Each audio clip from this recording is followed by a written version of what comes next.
Hey, it's Juck. We are not bemoaning the noon kickoff. We are now owning it. It's a badge of honor. We're the lunatic fringe that defines our coach's legacy when it comes to this game. They don't get to define that outside the family. We're cut from a different cloth for Ohioans. He's got it all, man. He's even got the jaw. You know the jaw. You see that jaw, and you're just like, yeah, man, that's a dude. Do I want Michigan to beat Oklahoma? No way in hell. I don't know what world I'm living in. This is insane to me. And if you saw my outburst, I apologize. It's showtime now. It is showtime. What are the biggest issues facing the Ohio State Buckeyes after 3 games or 1 quarter through the season, which I hate saying as it makes me feel like we're going to be halfway through before we know it. Welcome to Buckeye Huddle Primetime. I'm your host, Juck. Thanks for joining me here on a Monday night at 8 p.m. as we are here every Monday night at 8 p.m. Wednesdays, too, here at Buckeye Huddle on YouTube. Kyle, Emily, Chris, how we doing, guys? Here at Buckeye Huddle, best coverage, most comprehensive coverage on Ohio State in the entire country, maybe in the world. And tomorrow, we get to go see Angry Ryan Day down at the press conference, and we got a mad head coach. We got a mad head coach, and the poor interviewer after the postgame, the sideline reporter, she went up thinking she was going to celebrate the victory with the winning coach, and she looked a little lost because he was furious, and it was awesome. We pointed out the differences all off season that we have seen kind of out of Ryan Day since he won the national championship. And I think that might be the angriest we've ever outwardly seen him after a win. He was like that in the press conference as well. I suspect he's probably always that angry when they, don't meet expectations, but he doesn't really show it. And now he just doesn't seem to care anymore. He's just going to let it roll. And it kind of just reminded me of all the clips we used to see of Sayin on the sideline with his team up 52 in the fourth quarter and a bunch of third stringers, and some cornerback got in the wrong alignment and he's just freaking out. We got an angry national championship winning head coach. I love that. And he's just a mastermind at this point. Everything he does, he wants the players to see. He's just been through every situation with these guys. And he's maturing as a coach in a way that is just awesome. But he knew he had this bye week coming up, heading into Big Ten play. Number 1 team in the country. I think he's happy that they came out of that game with issues to address that were all over the field, and he could leave that game angry. And I think the outward anger is a great sign. I think it's a great sign, and I'm pretty excited to hear what he has to say about it tomorrow. Also tomorrow, we get to see the coordinators. And, my man here, Matt. Matt says, we're going to be just fine, I believe, Juck. It's early on in the season, a lot of learning yet. Absolutely, brother. Don't mistake the title here. The issues are out there. We're going to discuss the issues, and then I'm going to let you know how I feel about the issues, which is pretty positive stuff all in all. But Brian Hartline going to speak tomorrow to the media for the first time since he's taken over play calling duties as the coordinator. And Brian Hartline, one of the guys that is the target of a lot of anger, a lot of these issues and irritation, pessimism coming out of the game, much more than I thought, coming out of a 37-9 win. Like, I usually have a pretty good beat on the general tone of the diehard Buckeyes fan, the people that watch shows like this. I usually got a good pulse. I missed the mark here. There was a lot more irritation. The truth is, I feel fantastic about this football team. I mean, fantastic. And I'm not someone who holds back criticism when it's warranted. And I've got criticisms from this game. And I'll tell you those tonight, just like I did last week. But I don't get angry until I see things popping up again and again and again that don't get addressed or get rectified or fixed. For instance, I have on my notes right here. Last Monday's show, we talked about the 2 biggest areas of concern coming out of the previous game. And they were, number 1, lack of explosion in the run game per Coach Day. Number 2, lack of sacks per my comment section. So they come out against Ohio, and do you have explosive runs? You absolutely do. You got, I don't know, maybe 4 or 5 explosive runs. You had 4 sacks. You had a lot more pressures. So this is an example of an issue last week that was improved the very next week by the coaching staff that I think is the best in football, but that's subjective. That's just me. I'm a homer. I get it, but they're awesome. Now, a lot of these issues and criticisms I want to discuss, but we have 4 players that also have come under fire from the fan base. We're going to discuss those 4 players as well. Are those criticisms really warranted, or maybe a little misconception, or maybe it doesn't even have so much to do about them, but wanting to see a younger guy behind them? That happens too.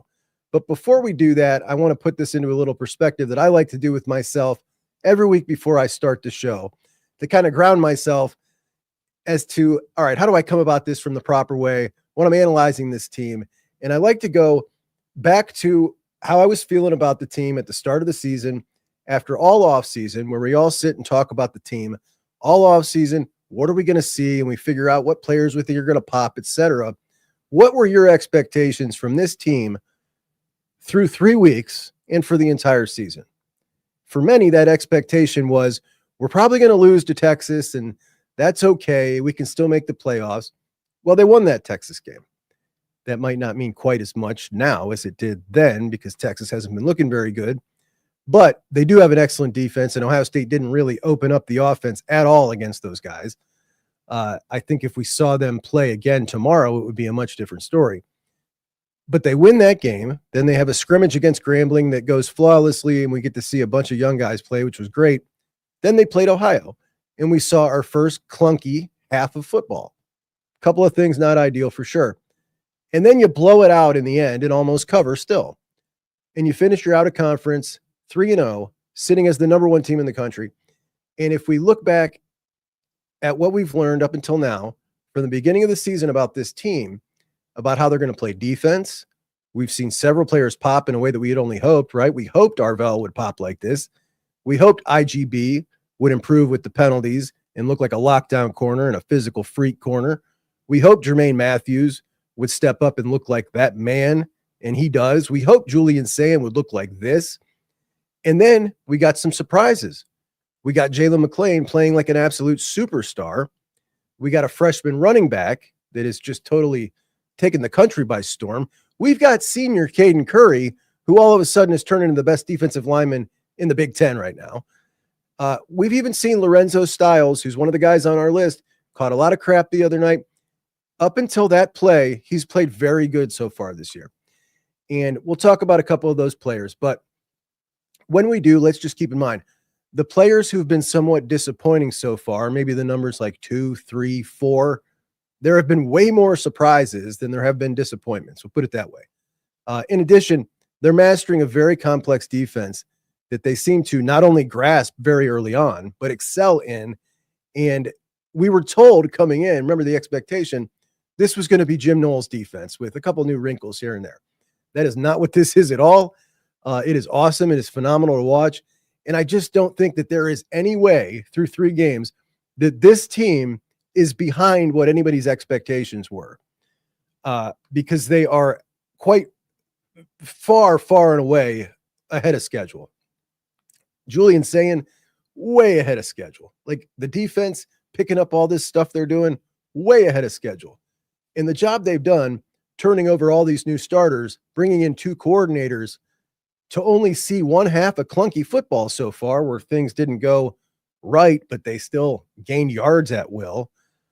It really just reminds me of watching Alabama peak Nick Saban when they would win a national championship, lose a bunch of guys to the NFL, and I would sit there and wait for them to roll out the new version with all the new players, hoping that they would fall off and they would look, there they are again. They're just as good. That defense looks even faster. That's what these Buckeyes look like. So expectations, beginning of the season to now, far surpass what I thought and what most people thought that I talk to on a daily basis on my channel. But that doesn't mean there aren't issues. There are going to be issues every week. They'll keep popping up. They're going to be personnel issues. They'll keep popping up. There will be decision-making issues, questions, whatever. But the Brian Hartline stuff, let's start here. And I'll say this first. Criticizing play calling, to me, is the lowest hanging fruit in football fandom.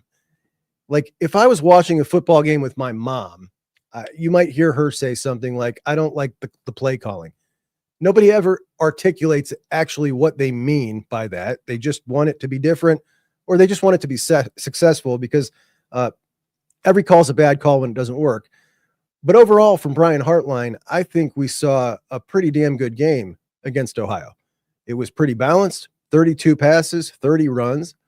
The run game was balanced between gap scheme, zone scheme, as they're still figuring out what works best for this line, for these backs. He gave his quarterback plenty of opportunities to get in a rhythm. He gave him opportunities to take the long shot. Jeremiah Smith had so many short receptions in the game, which I really like. The rhythm those two are getting together, and it didn't look like it was forced. And Julian ended up throwing for the most yards in a game by a Buckeye quarterback since CJ Stroud in his third game ever. So, I mean, that's pretty amazing. And Brian Hartline was calling his third game ever. That maybe two, right? Some people believe that Ryan Day called the Texas game. I don't know. But second or third game, regardless, I think that's a pretty fantastic job. 500 some yards of total offense. But I am really curious tomorrow to see how he thinks it went from his perspective. He always self-analyzes, always self-analyzes, and he's really honest and really hard on himself. And I've always said this about Hartline. The guy's a winner. He's a total winner, and he'll figure it out. Whatever the issues are, we'll continue to see it improve. But let's get to the big issues that everybody seemed to have, and that's the red zone. The red zone play calling, the red zone execution, certainly fair criticism. And I went over kind of each drive on my show this morning, but just a couple of plays here. Like the first series, they're down there at the goal line. CJ Donaldson runs 2 times on first and second down. They get it down to like the 4 of the 6. And the running game by the goal line has been pretty abysmal. It has.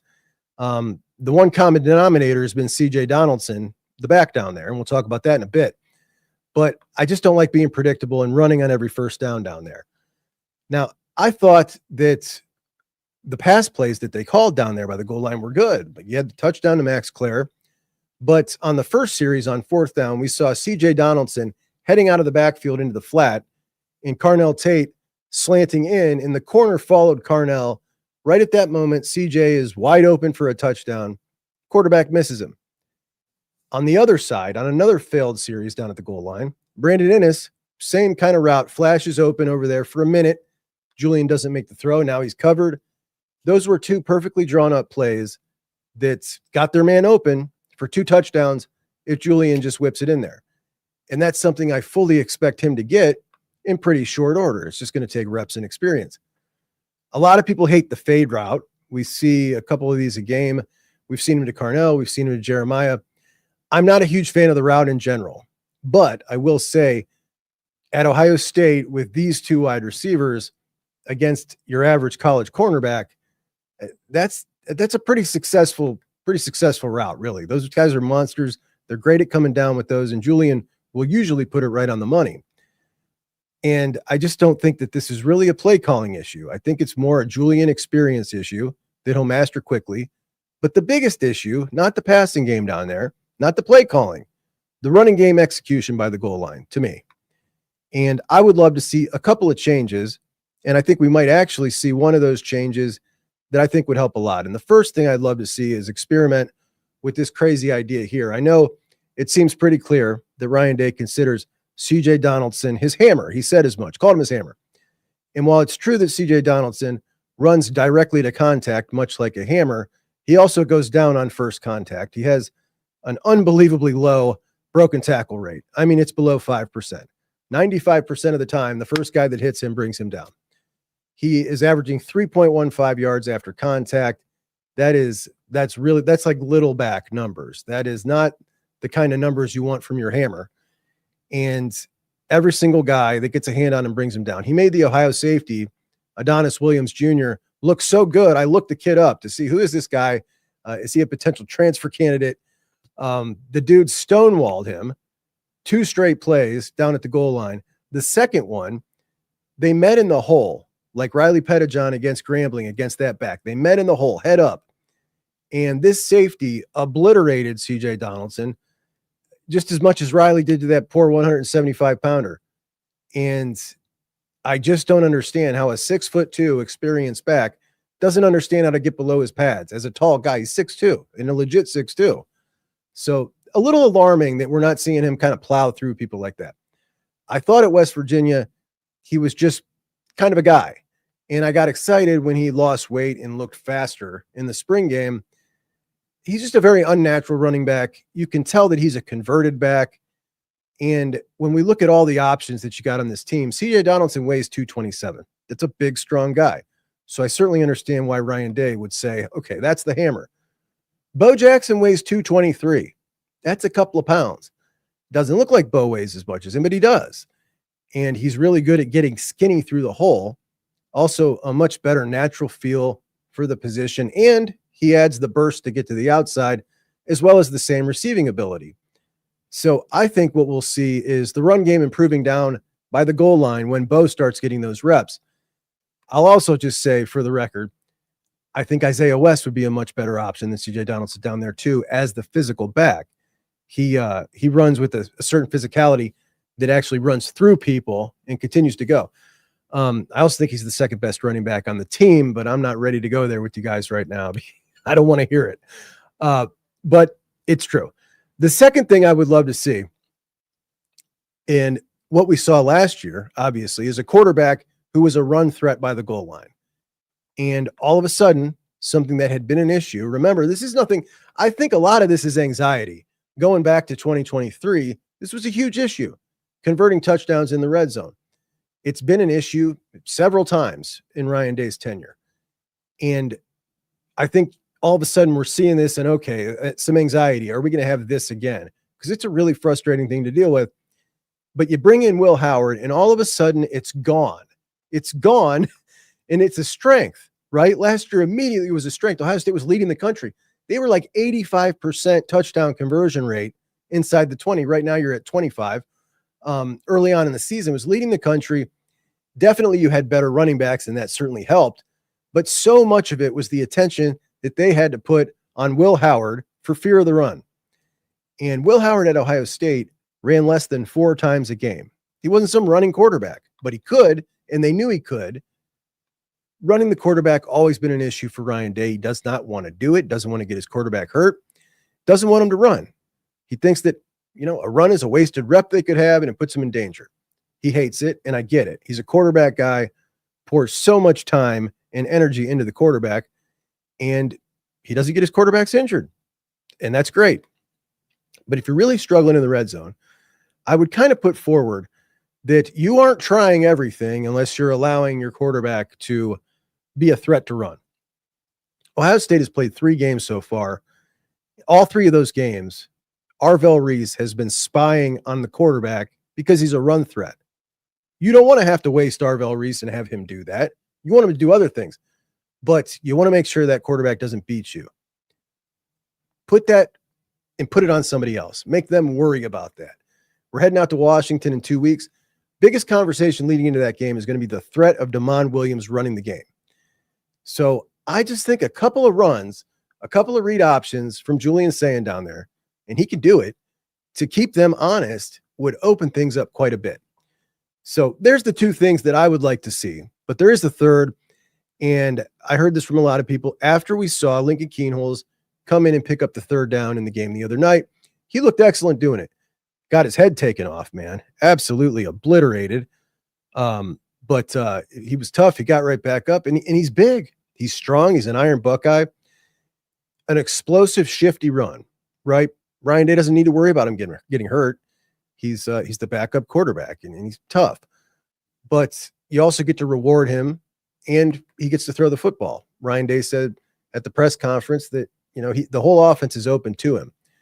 So I'm really torn on that. I'm really torn on it because I hate the idea of pulling your starting quarterback as I'm sitting here talking about these routes, these timing routes, saying that Julian Sayin will get better at those down there with reps and experience.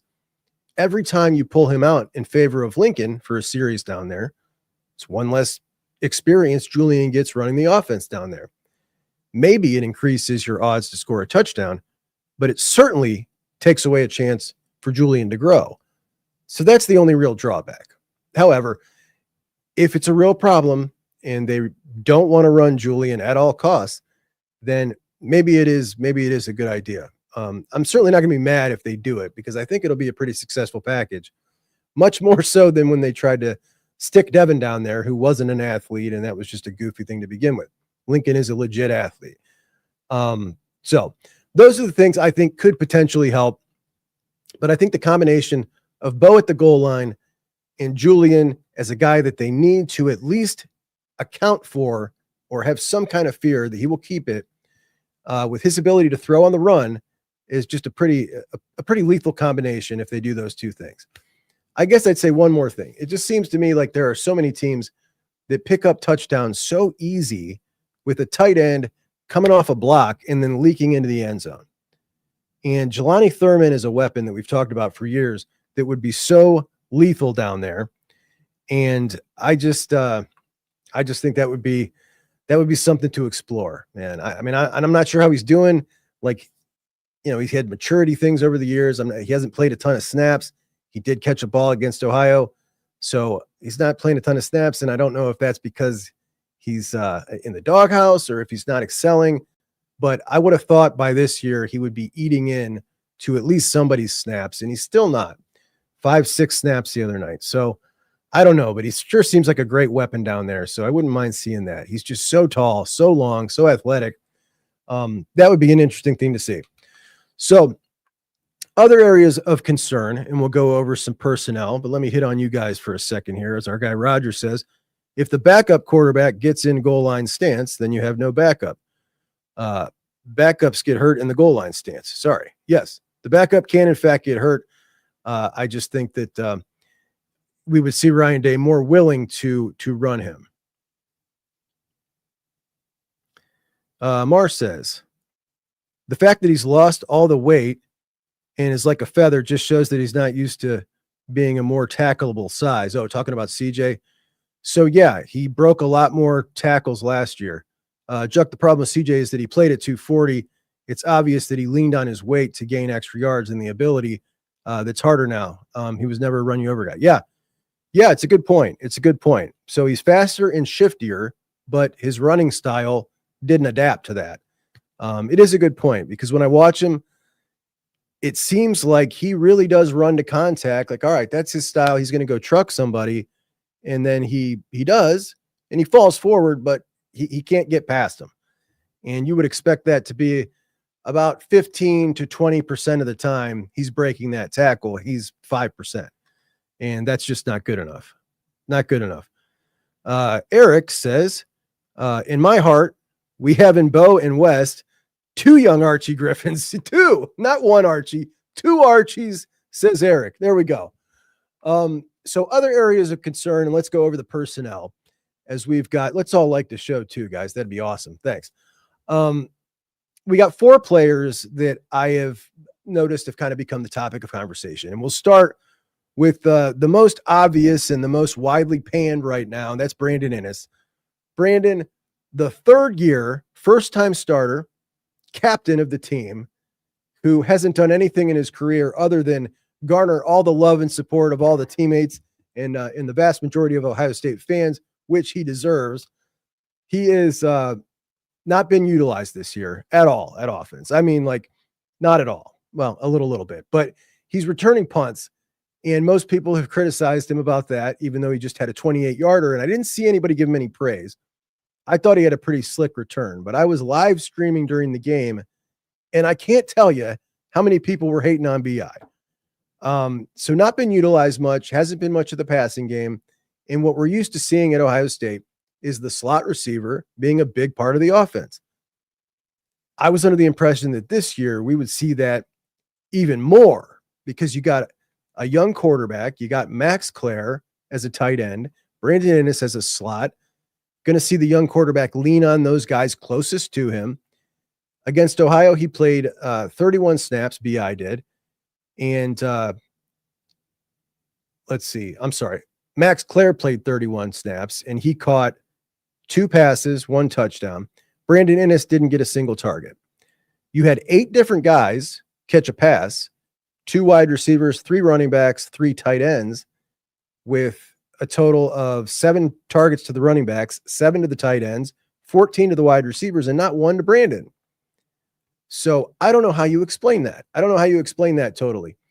On the season, he's only had 5 total targets, caught all 5 for just 37 yards. But he's not playing as much as Carnell and JJ. He's playing about half the snaps as they are pulling him off because they're playing so many tight ends. But there's a lot of people who are seeing the lack of production and assuming it's meaning he's not getting open. That's not what I'm seeing when I watch it. A lot of people saw him on that end around and then kind of harken back to last year against Penn State and look at him and like he doesn't got the juice, right? You watch a guy like Mylan Graham, JJ Carnell, he doesn't seem to have that burst, that pep in his step. And I admit, I see the same thing. He doesn't quite have that juice. And that's kind of what I thought about him last year. But when I watched him at practice this year, having lost a little weight, he looked a little peppier for sure. And it isn't translating right now. But I will say, like, I don't think that has anything to do with his play, really. Like, he is getting open. I think it's a couple things contributing here. Like, certain quarterbacks certainly find their routes and their targets that they get accustomed to, especially young guys, and start latching onto them, which could be a part of it. We're also seeing a lot of short stuff to Jeremiah, right? Hitting Jeremiah at 5 and 7 yards. And if that's going to continue and it doesn't look forced, like it doesn't look like it's orders saying like we're getting the ball to Jeremiah no matter what. Like it looks like it's all in rhythm and smooth. And if they're going to continue to do that, to get Jeremiah on short stuff that might have otherwise gone to the tight end or the slot, well, hey, I'm all for it, man. Like, who do we want to have the ball, Brandon Inniss or Jeremiah? I'm happier with Jeremiah getting a target at 5 yards than anybody else and at 15, 20, and 25. So Brandon Inniss or Jeremiah and Carnell, like, throw the ball to the big dudes. So I'm all good with it. I guess the question is it a concern having Brandon out there? Is he hurting the team or is he blocking someone who could improve the team? Some people would say, I just want to see Mylan Graham. And I get it. I get it. But is there anything being held back right now? I don't think there is. Is there someone who's better at that job? I don't think there's any issue in the passing game. I think it's been phenomenal. Bryson Rodgers is the next in line. And while I would like to see him get some run, I don't think that's what everybody else is clamoring for. They want to see Mylan Graham. Brandon has blocked pretty damn well. He's a captain on the field. And I would imagine if we asked Brian Hartline, how's Brandon doing? He would probably give a totally honest answer. And I think he would say he's doing excellent. We need to get him the ball more. That's my guess. So I don't think this is really an issue. I think it's more a Mylan Graham issue. People want to see the freak show on the field. I do too. He's not a slot receiver. He's not next in line there. That is Bryson Rodgers.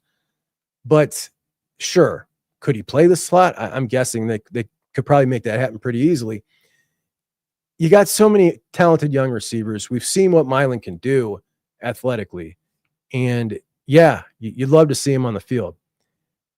And this is making it easy for people to kind of point at Brandon and say, all right, get him off. We got this guy. And I get it. I just think it might be a little misguided. Maybe we'll know after a couple more games. But yeah, man, feed JJ the rock. I want to see JJ win the Heisman. Like that's what I want. I love that they got him that 17-yard run to juice those stats. Let's keep that up too. Get him all the balls. I don't care. But Brandon does look a little slower. That's for sure. I'll agree with most of the folks on that. There is not as much juice to him as I thought that there might be when he was first coming in. That's no doubt about that. All right, let's move on to Lorenzo Styles Jr., who is a senior and a guy who all offseason was maybe the one guy on defense that people were most pessimistic about. And, you know, I was thinking like he's learning a new position and we saw some progress in the spring, but people were moving guys all around in their head, trying to figure out what's the best way we can get Lorenzo off and get the most talent on the field. And it just felt like, I don't know, Lorenzo might be the right guy for that job. Look good in the scrimmage, practicing good. We're hearing good things about him. And it seems like he's improving. And then he comes out against Texas, targeted 3 times, only gives up 1 reception for 5 yards, 3 tackles, no missed tackles. Very nice game. Grambling, 2 tackles. Targeted 3 times for 2 receptions. Pretty nice game. And then against Ohio, targeted twice, 2 receptions, and of course, 1 missed tackle on that 74-yarder, and then got himself hurt later. And he understands how silly and ridiculous he looked on that play. I'm certain he can't explain it, why he didn't go down for the legs when he's, when he can reach this man's arm, right? Go grab his legs, take him to the ground. I don't know why. He probably can't explain it, but he just had a brain fart. I don't suspect we ever see another play like that again. And I do think he has played pretty good. I do. Pretty good and certainly improved. And similar to the Mylan Graham argument here, I think what we're seeing with a lot of this is what happened when he went off the field was Jermaine Matthews moved down to nickel and Devin Sanchez got to come in and play corner. And everybody wants to see Devin. So when you see that crew on the field, now you're talking Devin Sanchez, Jermaine, McLean, Caleb, and IGB. And that obviously is a crew right there, right? That's a crew. I don't think that Jermaine Matthews, if anybody is assuming like, let's just bench Lorenzo and keep this as the crew, I don't think Jermaine's going to be okay with that, man. Like this guy is trying to come in and be a first rounder, and that's not happening out of the nickel. Like he's an outside corner. I don't think that that's just going to fly. I don't think you're going to get the best performance out of him. He's kind of a hothead. Like I just don't know if you're going to be able to swing that, even if they wanted to. I also think what you're doing there is you are downgrading at corner, moving him out of corner to maybe slightly upgrade at nickel. Because while Devin, I think at some point will be better than Jermaine, his ceiling's certainly higher. He's not there yet. He's still got a lot to learn. So Lorenzo, obviously, if it becomes a problem, we'll see them make a move. I don't think it is a problem yet. He had 1 bad play. We'll see if we play teams that have a good slot receiver and he starts getting picked apart, maybe we'll see a change. And at that point, it would be warranted. But right now, I don't really think it is. It was pretty cool it wasn't cool when he got hurt, but when he got hurt, they panned the camera to him when he was on the ground immediately. And there was Sonny kneeling down. Like I love seeing those brothers out there. Like I think that's the coolest thing ever, man. I also have a younger brother who is quite a bit larger than me. And it just reminds me of us because he's very caring like Sonny too. So it was kind of cute. Anyway, player number 3, and I can't believe we're talking about this one, guys. I don't know, maybe the biggest fan in the whole wide world of Edric Houston. And the guy's just great, man. He's hilarious. Big old smile. He's a huge presence, an amazing physical talent. He has certainly had a rougher time than anybody could have expected.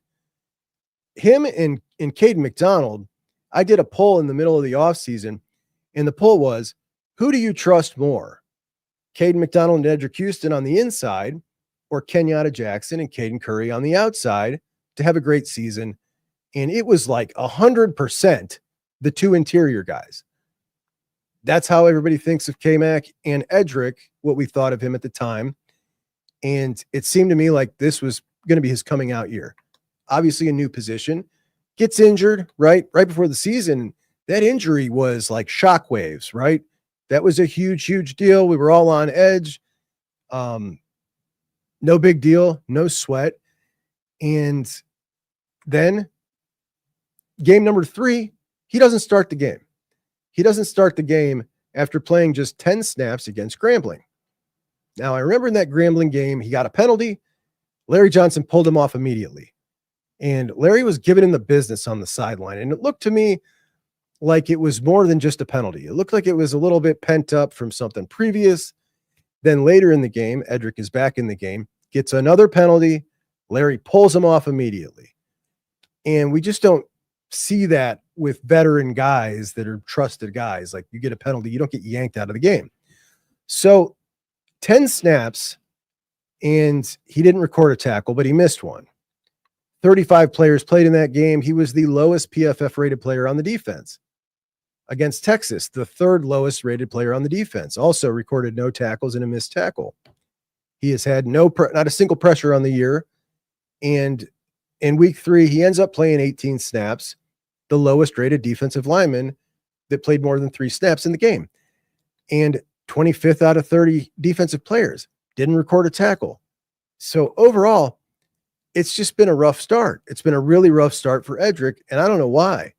But when we saw Ty Malone start in place of him, Ty Malone, who up until this game, he had a good game, but he had not played good up until this game, he logged a good 18 snaps. So Edric also ended up playing 18 snaps. Caden played 18. And Will Smith Jr. played 22. Jarquez Carter played 9. Will Smith Jr. played really good. 3 tackles on the year, no missed tackles, and he's done a good job. Jarquez, 31 snaps on the year, has also done a pretty good job. But the stuff with Edric is really, really confusing. And it seems to me like there might be some kind of issues going on. I don't know, but I don't know if you guys caught it. There was a long embrace between Matt Patricia and Edric Houston, which I can't help but read into a little bit. Now, Patricia is a big hugger, right? But it just felt like it was a little longer than usual, and it felt like it's going to be okay kind of thing. Like, I got your back, whatever. I don't know. Patricia hugs a lot. He's Italian. We show affection through hugs and kisses, but this one was just a little long. It felt like a consolation. But I am curious, and I'm going to do this when we get off now that I think about it. I'm going to go back and watch those 10 snaps against Grambling in the all-22 and just key on him and see what happens each of those 10 snaps. But it seems like something's going on here. I don't know what it is. All right. Ultimately, a long-term problem? No, man. Edric's going to pop out of this. The kid's loaded with talent. He is awesome. Everybody loves him. I have no doubt he's going to be a star. But there is certainly a little bump in the road for him here. Can't wait till he gets worked out of it. So we've got Brandon Innes, which I don't even think a lot of the criticism is fair. Lorenzo Styles, I don't think a swap is coming. I think if we start to see a slot receiver pick on him, maybe we'll see something. And then you got Edric, and it's concerning because you don't know what's going on. But I certainly think he'll snap out of it. Player number 4, catching a lot of heat, maybe the most of all, Tegra Shabola.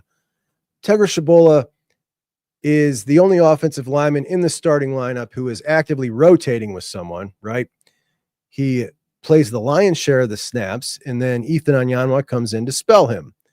Now, Tegra has a lot of ability. This is his second year starting, and every game I've seen him make some really great plays. Pancake the heck out of somebody, hustle downfield to get a block on somebody. In every game, we've seen a couple mental lapses or almost looks like a lazy play where he doesn't come out of his stance fast enough and lets a guy shoot a gap on him. And it just seems to me like this is a guy who, starting in year 2, a top 50 overall player, a guy that we should be talking about right now, like, where's he going to go in the draft? And we just consistently see these things holding him back. And I don't get it, man. I don't get it. I will say the line is really good. So Tegra's errors really stand out. If we were watching him play on the 2023 offensive line, it wouldn't stand out so much because it wasn't a very good line. But on this line, his little screw ups, they stand out. He's now allowed like 2 pressures every game. He led to a Julian Sayin interception.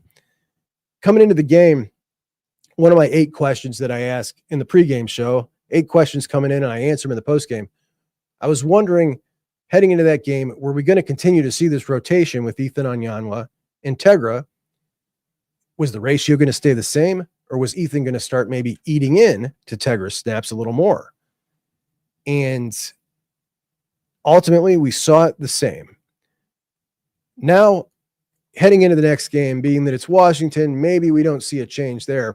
But I wouldn't be surprised if we start to see Ethan, who had his best game against Ohio, 15 snaps, is a much more natural guard than he is a tackle, apparently.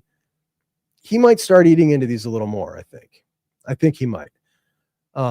So there's our problems. There's the problems.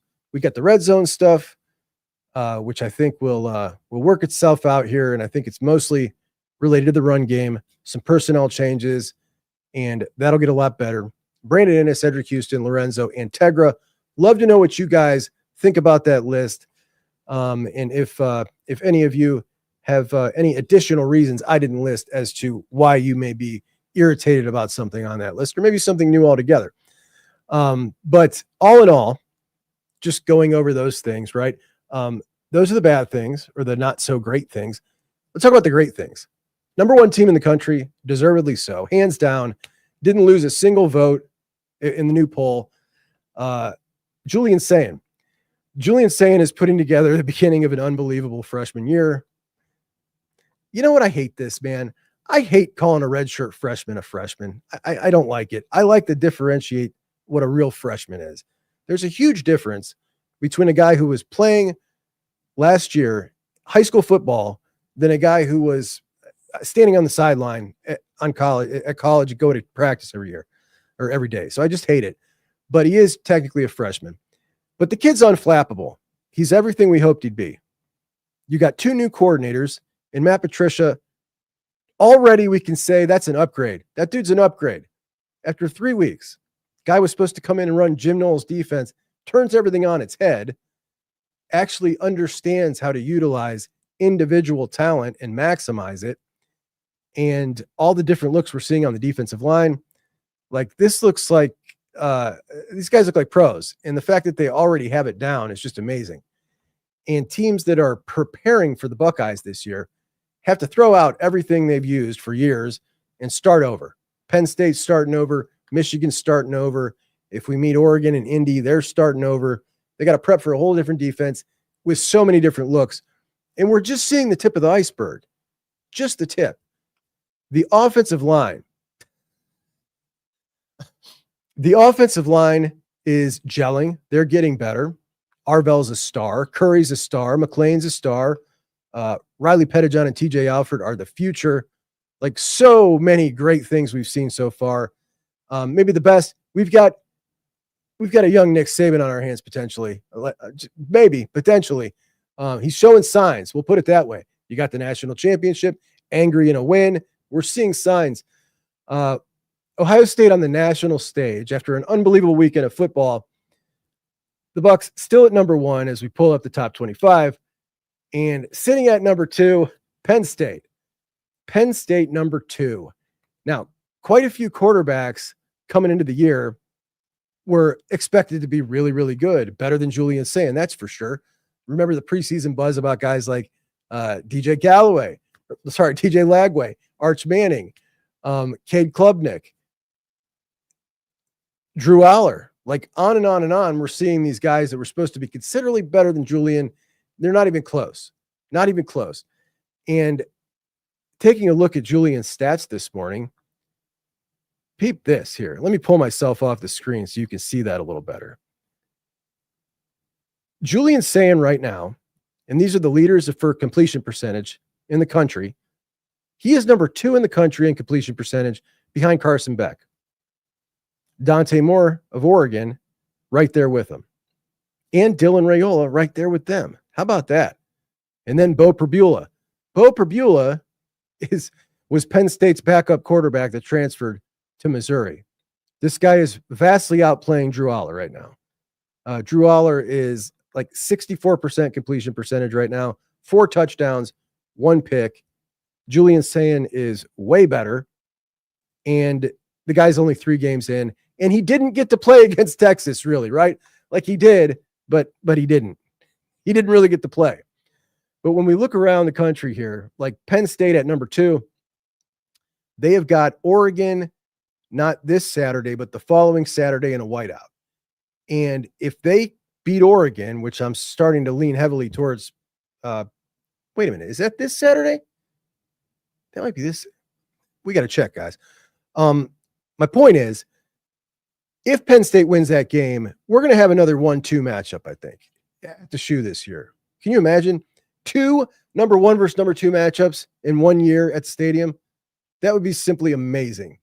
We'll be the favorite again. And I got to say, coming into this year, I thought that Clemson and Penn State were going to be the Buckeyes' 2 biggest competition for the national championship. Very, very wrong. Very, very wrong. Clemson, obviously, as we know, but Penn State, I am not seeing it, man. I expected it to be so much better. And Drew Aller now as a senior, I'm ready to admit it. It's only taken me 4 years. The kids from down the street watched him play in high school, wanted him to be a Buckeye, and I've rooted for him. You know, he's a Browns fan. I like him. I expected this would finally be the year. Now he's got the wide receivers. They went and bought him some wide receivers. Now we're going to see Drew Aller. I bought into all of it. He does have an NFL arm, and he can make all the throws. He just doesn't got it. He doesn't got it, and he's not coming into Columbus and beating the Buckeyes. And now I think the Buckeyes run the table. I think they're going undefeated in the regular season because that was the only game that I had them losing this year. I had an upset. Penn State comes in, beats the Buckeyes in the regular season. I don't see it happening anymore. So there we go. But when we look at this top 5, does LSU scare you? Does Miami scare you? Does Georgia scare you? I think Oregon's the stiffest competition. I think that's what we're looking at. And that's something. We got that Illinois at number 19 Illinois and Indiana. Indiana at number 19 and number 9 Illinois. That game coming up, that'll be a fun one for the Buckeye bye week that we can talk about. I did want to say, Ryan Day tomorrow at the press conference, I'm sure that the red zone stuff is going to come up. Now, he just won the game. The red zone stuff's going to come up, and I'm guessing what Ryan Day's response is going to be is he's going to be mad that the team was not good in the red zone despite winning the game. And it's certainly not going to sound anything like this. Sessions, but what are you seeing with your offense? Stop. Really? Is that the first question? We won the game 20-10. Try another question. What do you want me to tell you? I just laid it out for you. We played the game to win the game. We played the game to win the game. All right. How about third down then? What is going on with third down? It's one game. Last game, we were great on third down. You're looking at this from the wrong perspective. LSU won the football game. Won the game. I don't know what you want from me. What do you want? You want us to win 70-0 against Florida to keep you happy? No, I think people want to know why you can't run the ball, quite honestly. We can run the ball. Did you see the last play of the game? That's all you need. You just need one. There's a ridiculous questions. And I'm getting tired of it. That football team just worked their tail off to get an SEC win, and you want to know what's wrong. You know what? You're spoiled. You're spoiled. This team is 17-1 at night. 17-1. Give them some respect. How about that? Give them some respect instead of micro-analyzing every little thing. This is ridiculous. For a group of seasoned reporters, that kind of question is so out of line. What in the hell am I looking at? Can you imagine Ryan Day up there, somebody asking him, what's wrong with the running game? By the way, they average well less than 5 yards a carry. A very valid question. It took them 5 interceptions. They picked Lagway off 5 times to get that win at home. A crappy Florida team. And that is his reaction. That blows my mind. I don't know how anybody deals with that guy. He is the most hated coach in college football. And it's just insane. Just insane. Andrew with a decent point here. Julian's short, BI's short. Hard to see him open in the middle. Oh, that's good. That's good, my man. Yeah, listen, BI's got great hands. He's going to catch the ball. He's going to catch the ball if it comes his way, and he is getting open.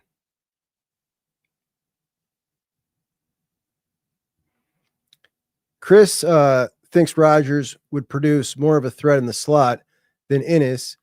No, it's not complicated. Yeah, I think that Rodgers would produce more catches. Do you think that Rodgers could block as well for JJ and Carnell to get loose? I don't. And honestly, right now, that's what I'm more concerned about with the slot receiver.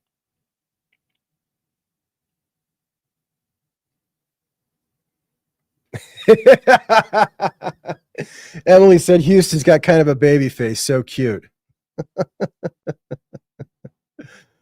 Oh, man. Wafel would be huge. We talking about Luke Wafel? What's going on? We got some recruiting talk in here. I got some recruiting talk for you guys, actually.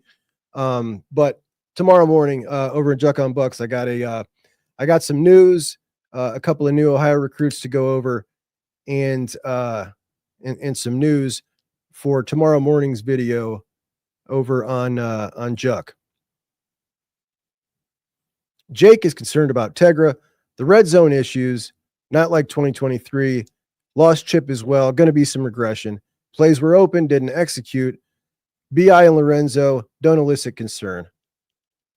We're repeating. All right. So Jake thinks we're repeating. I'm starting to lean that way. Mar never understood the DJ Lagway hype. Hurt the whole offseason. Never had a chance to progress. That's true too. Woody loves A8 matching up against slow centers and guards. Basically a free rusher once the quarterback breaks the pocket. It allows other three rushers to be more aggressive and not cage rush. It's a great point. Yeah, Joe, Penn State has played absolute dog crap. Before they head in to the Oregon game, they have gotten not a single tune-up with a decent team. Yeah, Bo Pribula. You believe that?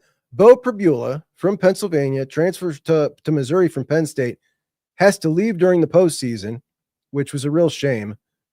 And he is a Heisman candidate. He's tearing it up. Missouri looks great. He looks great. I had no idea. Richie Dubs, generational hate watch this week with the boys on a bye. Go Big Red. Yes. The Blue plays Nebraska, and Sharon Moore not going to be allowed to coach. So they got Biff Poggi coaching again, and we are all Nebraska fans for sure. Aller and Franklin are perfect for each other and represent Franklin's entire stint at Penn State in flawless 4K. Dude is buns. Biddle likes the U, Georgia, and Oregon as a threat to the Buckeyes. And we're crapping on Clemson. Yeah. Look, this is true, Mar. Like, Drew Aller has not really ever played very good in a big game. It's true. I don't know what it is. Same thing with Franklin. Ken's with me here about Oregon being the second best team in the country.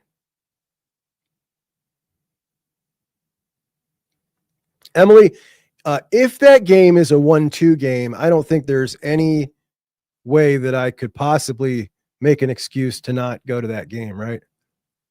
How do you miss that? I've been to 3 Ohio State Penn State games. I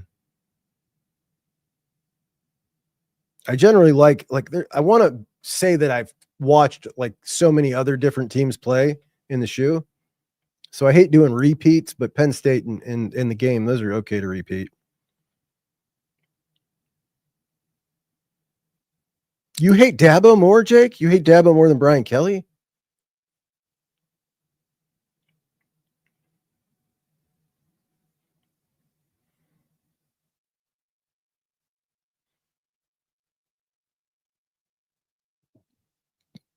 The thought of having to cheer for Dylan Mahomes is making Jake nauseous. Chris, my man, just because, always dropping me a tip. Appreciate you, my friend. All right, guys. So tomorrow we will hit on some recruiting tomorrow morning over on Juck on Bucks. And Emily got to talk to Dylan on Saturday. Dylan and I will talk tomorrow. And then we will we'll shoot a show probably after the press conference tomorrow night. Going to be really interesting to see what the coordinators have to say. We haven't heard anything from either of them all year. And now we get to kind of pick their brains a little bit tomorrow along with Ryan Day. So that'll be cool. And I will definitely update you guys on that with Dylan when we get together and do our next show over at Juck on Bucks. Please remember to like the show, subscribe to Buckeye Huddle, and I'll talk to you guys soon. Thanks so much for joining us.